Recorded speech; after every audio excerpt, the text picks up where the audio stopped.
porque hoje nós vamos entender tudo o que está acontecendo no caso que está parando a internet. E dessa vez nós estamos aqui pela primeira vez com Giovana Alba. Seja bem-vinda. Oi, obrigada. Muito obrigada pelo convite. É isso aí. Como eu falei, seja bem-vinda aqui. Você sabe que o Redcast é um caminho sem volta, né? Ah, é? Por quê? Toda vez que alguém morrer, alguma coisa acontecer, alguém sofrer um expose digital, a gente chama você aí pra comentar. Eu tô a postos. É isso. A Giovana tem um canal chamado Caixa de Pandora. Por que Caixa de Pandora? Caixa de Pandora é da mitologia, né? Que quando abre a Caixa de Pandora, vem todos os males, tá lá dentro. Mas tem também a esperança lá dentro. Tem todos os males do mundo, mas tem também a esperança. E no caso aqui do Sean Combs, né? Abriu a Caixa de Pandora de Hollywood, né? O submundo, o porão do inferno abriu. Como comentam nos meus vídeos. Perfeito. Bom, gente, já vamos... eu queria que você começasse... Primeiramente, o que aconteceu primeiro para que esse caso viesse à tona? Explicar pra gente. Então, tem bastante coisa aí. Esse caso ele é bem complexo. São muitas acusações que já vêm há um tempo. Explodiu agora no Brasil, mas essas questões, essas acusações já estavam aí circulando nos Estados Unidos. Mas quando aconteceu mesmo, foi em novembro do ano passado, de 2023, quando a Casey Ventura, ou a Cassie Ventura, né, a forma certa de pronunciar o nome dela, que foi namorada do Sean Combs durante um bom tempo, veio a público fazer acusações contra ele. Foi quando explodiu. Uma semana depois de ela fazer essas acusações, vieram mais 2 ou 3 mulheres fazer as mesmas acusações contra ele, e aí depois disso não parou mais. Não pararam mais de surgir vítimas do Sean Combs. Então, assim, é um caso gigantesco, tá tomando conta da mídia dos Estados Unidos já faz um tempo. Inclusive, eu conversei hoje com outra youtuber também de True Crime que mora nos Estados Unidos e ela falou, já tá há um tempo isso aqui circulando, mas explodiu agora pro mundo inteiro. Porque agora ele foi preso, né? Então, foi isso. Mas a acusação que essa primeira ex dele fez, essa case, ela falou... Qual a palavra que ela usou? Porque alguns dizem que era abuso físico, abuso emocional. Outros dizem que, na verdade, ela sofria constantes chantagens, inclusive. Então, ela acusou ele de abuso sexual, de abuso físico. E aí ela foi a primeira a citar as freak offs, que são as baladas lá que acontecem. O que acontece? Tem uma festa dele. Ele sempre promoveu festa. Foi assim que ele entrou no ramo da música, desde a época da faculdade. Ele já fazia festas e por isso que ele chamou a atenção do dono de uma gravadora. Lá em 1990... Ele chamou a atenção do dono da Uptown Records por causa das festas que ele promovia na faculdade.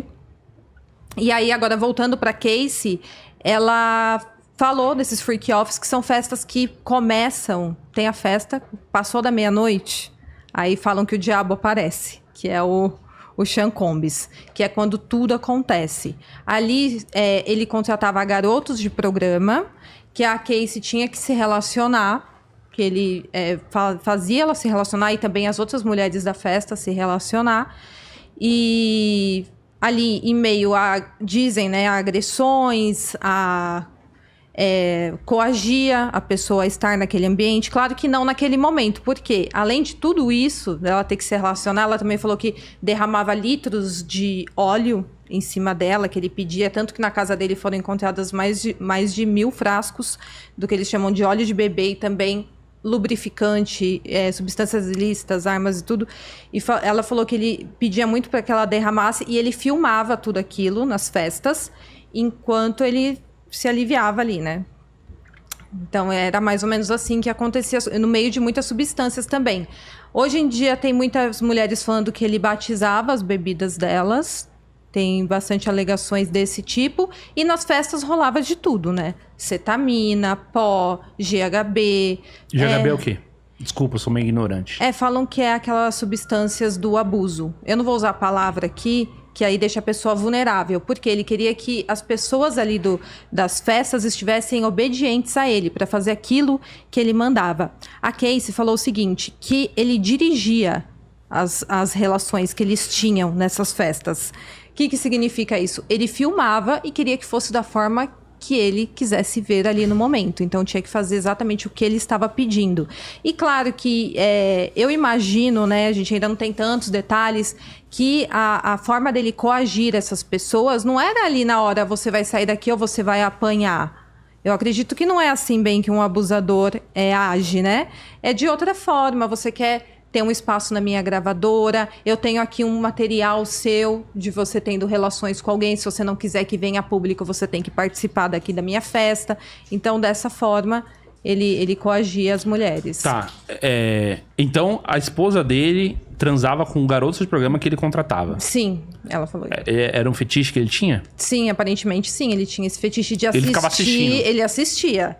Mas ele provavelmente também entrava ali no meio. Mas o que ela conta é que ele ficava assistindo e filmando. E que ele tem materiais, assim... Ele tem materiais de pessoas muito grandes que participavam daquelas festas, porque eram pessoas super famosas. E tem agora uma cantora, a Jaguar Wright, ela já vinha fazendo acusações há bastante tempo. Ela falou, inclusive, que ele vendeu um dos vídeos que ele tem dessas relações sexuais que aconteciam, né, por hotéis. Não era nem só na casa dele, né? Eles alugavam hotéis de luxo para que essas festas acontecessem. Ele vendeu na Dark Web por não sei quantos milhões uma filmagem com pessoas bem conhecidas. E ele foi namorado também da Jennifer Lopez, não sei se você sabe. Eu vi isso daí. E aí, agora tem uma teoria. Isso é teoria, tá? A gente tem que separar bem o que é teoria do que é fato, porque as coisas se misturam muito, ainda mais falando de Hollywood, que tem muitas teorias, né? Teorias da conspiração, então acaba juntando tudo com esse boom da internet, a gente não sabe o que é fato, o que é especulação. Mas ele foi casado ele namorou a Jennifer Lopez, isso, tipo, muito antes. Sim, foi bem antes, mas naquela época já ocorriam as freak-offs, aparentemente. Porque o que acontece? Hoje em dia, a teoria da separação dela com o Ben Affleck é porque tudo isso começou a vir à tona e supostamente tem filmagens da Jennifer Lopez nessas festas ou tendo relações com o próprio Sean Combs. E sabendo que tudo isso viria à tona, teve essa ruptura no casamento dela. Mas conforme eu falei, isso é só uma teoria, né? Mas aí a gente pode voltar lá atrás pra gente seguir a linha do tempo desse caso. Tá, vamos lá. Então começou com uma coisa mais... ele faz festas nas universidades, conhece todo mundo, é um cara meio influente ali. Dá pra a gente puxar esse lado artístico dele e promover esse cara. Aí, como ele fazia muitas festas, ele começou a fazer festas mais profissionais e começou a chamar gente de Hollywood. Ele chamou cantores famosos, uns músicos famosos. E aí, isso chamou a atenção, na época, em 1990, do dono da Uptown Records. E aí, esse homem é o André Arrel. Ele chamou o Sean Combs para fazer um estágio na gravadora dele. E aí que ele começou a ter contato com esse meio musical. E ele, assim, musicalmente, ele é um cara, assim, que tem o talento dele, né? Ele lançou muita gente grande, hoje em dia. E o Usher, por exemplo. E as músicas dele, eu escutava bastante. Last Night, aquelas músicas eram legais, né? Então, ele tinha ali um talento pra música, apesar de a gente ver que hoje em dia, né? Ele é uma coisa... A gente tem que separar as coisas, né?